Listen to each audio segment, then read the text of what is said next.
So you guys know how much I love diving into the stuff you send my way. Yeah. And this one really caught my eye. It's from mysticalabundance.blogspot.com. Oh, yeah, I saw that one come through. Yeah, and the title is Setting Clear Intentions, Manifestation's Starting Point.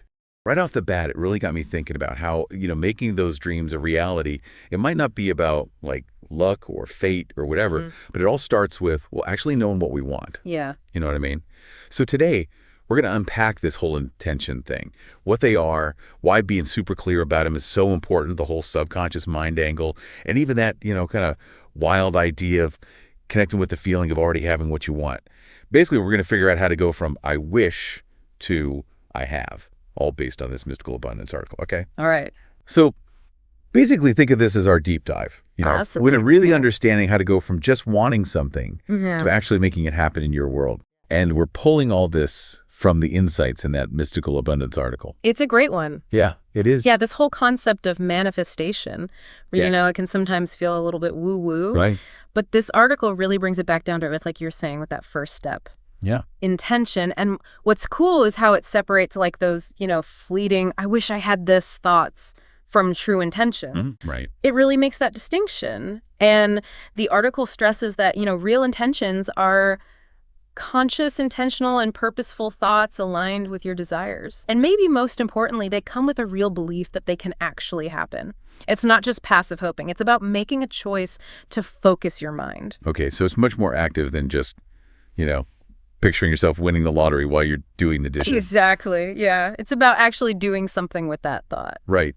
The article mentions this thing about aligning your inner world, your thoughts, emotions, and beliefs towards the future you're intending to create. So how does that inner alignment actually start to change what happens in our outside world? Okay, so imagine this. You're trying to get somewhere specific, right? You need to punch in the destination in your GPS. Yeah. If your thoughts and feelings are all over the place and they're contradicting what you say you want, it's like your internal GPS is totally confused. Oh, I see. The article is suggesting that setting a clear intention, it's like you're setting that precise destination in your GPS.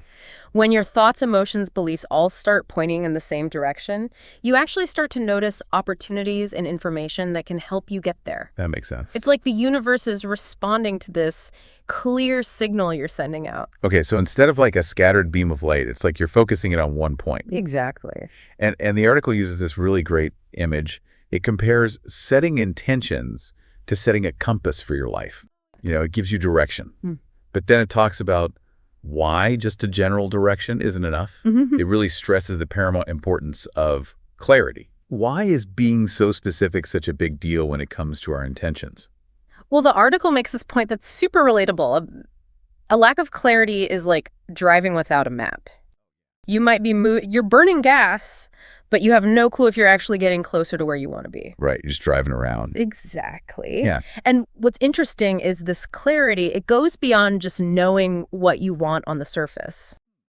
It allows for that deeper alignment we were talking about.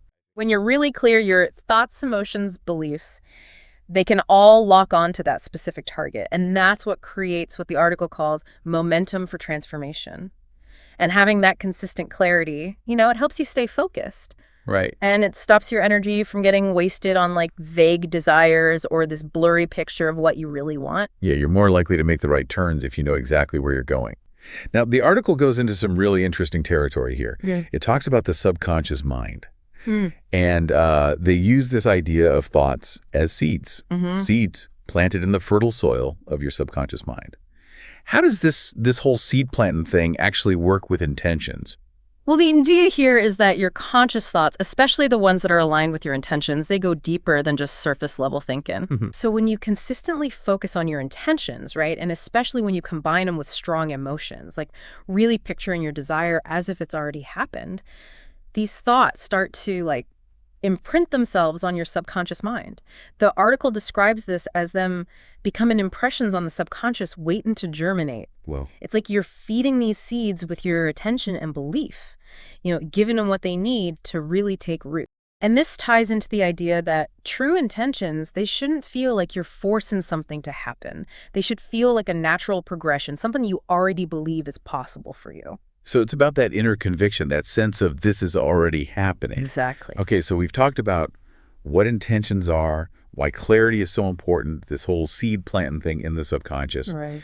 But then the article introduces another key player, the conscious mind. hmm And they call it the guardian of this subconscious garden.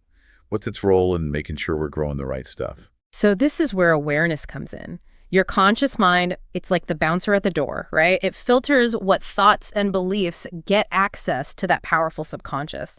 The article warns that if you're not paying attention, thoughts that don't vibe with your true desires, they can sneak in and start shaping your reality in ways you don't want. It's like letting weeds take over your garden. Oh, I get it. So the focus here is on really being mindful of your thoughts. You're actively directing them towards what you want to create. The article highlights this really important concept. You're always manifesting, whether you realize it or not. What you experience out in the world is basically a reflection of what's going on inside your mind. By being a conscious guardian of your thoughts, you're making sure you're planting seeds that will actually blossom into what you want. So we're always manifesting, huh? That's kind of Yep. trippy. Okay, so we've got intentions, clarity, seed planting, and the conscious mind is the guardian. But the article goes even deeper. It does, They yeah. talk about the why, the how, and the what of manifestation. Mhm. And they really zero in on the why, which they call the emotional and energetic essence that fuels the manifestation. The feeling of your desire already realized. Why is that emotional connection so crucial? What's fascinating here is this idea that the why, that feeling of already having what you want, it sets the energy in motion. The article suggests that when you tap into that feeling, you're aligning yourself with the frequency of your desire even before it actually shows up in your life. Like tuning a radio to the right station so you can actually hear the music. By embodying that feeling, whether it's joy, gratitude, whatever it is, the article says that the universe starts to rearrange things to match that frequency you're emanating. It's about creating a match between how you feel inside and what you want to experience out in the world. So it's less about obsessing over the tiny details of what you want or exactly how it's going to happen, and more about really feeling like you already have it. Yeah, that's a big part of it. The article even talks about surrendering the what and the how to the universe. That might be a tough one for people who like to be in control, right? Oh, it can definitely be a shift in perspective. But the article argues that getting too attached to the specifics can actually limit what's possible. The universe might have a way cooler or more unexpected way of bringing your intention to life than you can even imagine right now. By focusing on the feeling, the core experience you want, you're telling the universe the kind of reality you want to be in. Okay. Then you trust that the specifics will fall into place in a way that aligns with that feeling. It's about letting go of the need to micromanage and trust in the process. That's a pretty powerful way to think about it. It's Yeah. about setting the intention and then trusting the journey. Now, towards the end, the article brings it all together. It says that when your thoughts and feelings are aligned with your intentions, you become an active participant in the whole manifestation process. Yeah. How does that work? It's not all just sitting back and waiting. No, definitely not. The inner work is crucial, getting clear on your intentions and all that. But as you do that inner work, you'll start to notice things. Opportunities will pop up. You'll get these intuitive nudges. And because you're aligned with your intention now, you're more likely to recognize and act on those things. It's a dynamic back and forth. The clear intention and aligned feelings, they create a kind of vibration. And that vibration leads to inspired action, which ultimately brings you closer to what you want. So it all starts with that internal shift, and then things start to happen externally. Exactly. All right. So the big takeaway here from mysticalabundance.blogspot.com is that really focusing on setting those clear intentions, feeling them deeply, and truly believing in them, that's the most important first step in making our dreams a reality.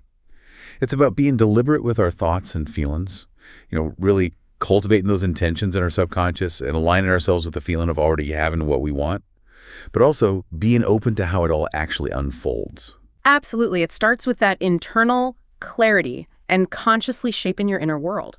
This has been a really insightful deep dive into the power of intentions. Thanks to mysticalabundance.blogspot.com. It definitely gives you a lot to think about. Going back to that seed analogy, what kind of garden are you growing right now with your intentions? And if you started focusing on the feeling of already having what you want, how would that change your perspective? How would that change your actions? It's definitely worth taking some time to explore these ideas and really think about how you set intentions. You can find more about this over at mysticalabundance.blogspot.com. They're also on all the social media platforms at the handle at mysticalabundance1111. And as always, if you found this deep dive valuable, hit that like button, leave a comment, subscribe, and share with anyone who might want to learn about this crucial first step in making their dreams come true. Absolutely. Share the knowledge. All right, we'll catch you guys next time. See ya.